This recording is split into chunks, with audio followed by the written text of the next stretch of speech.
The relationship between Aaron Rodgers and the mainstream sports media has definitely changed over the past few years, especially after COVID. When Aaron Rodgers was forced to reveal that in fact he was not vaccinated, the mainstream sports media lost their minds. They were trying to do everything they could to pressure him, to force him, to demonize him until he did what they wanted him to do and got the jab. Well, Aaron Rodgers, as a lot of you probably know, did go on Joe Rogan, did call out some of these people by name, including someone like Keith Olbermann.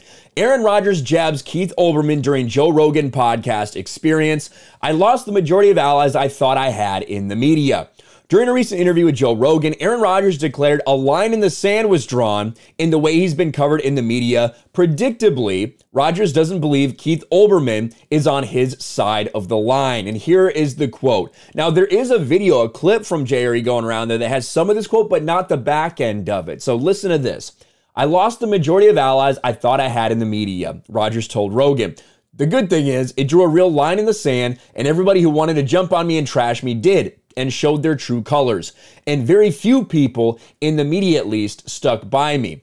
People said, just get the jab, the Keith Olbermanns of the world. Just get the damn jab, Rodgers repeated, this time in a voice meant to mock Olbermann's style of commentary. And Joe Rogan agreed. That guy's the gift that keeps on giving, Rogan added of Olbermann. He's fucking hilarious, unintentionally hilarious, like he's a character in a movie. I love it. I hope he keeps talking. And Keith Olbermann has lost his mind.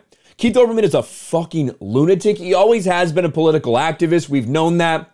He's lost his mind over the last few years, especially with COVID. And he was one of those people that came out there and attacked Joe Rogan continuously. He did come out and attack Aaron Rodgers continuously. Well, Keith Olbermann has, of course, responded to this.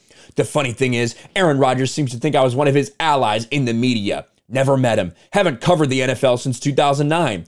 He and that CTE candidate Joe Rogan are just guys trying to pretend being afraid of a needle is some sort of stance instead of a crouch. Oh, it's so powerful. Yeah, I'm sure that Joe Rogan, the dude who is covered in tattoos, is so afraid of needles. I imagine Joe Rogan's probably shot some things up with needles in his life based on the stories he tells, you know, with drugs and everything else. But yes, use this same old line, afraid of needles. You are deathly afraid of going outside when anyone's not wearing an 18 mask and hasn't gotten 5 jabs, Keith Olbermann, and you're still gonna get COVID. That's the most hilarious part of it all. But Keith Olbermann is truly pathetic. I mean, this is a guy who got ratioed on his own tweet. Let's see, in the comments of his own tweet, there's less than 300 likes. This man has a million followers, can't even get 300 likes, talking about something as trending as Aaron Rodgers and Joe Rogan.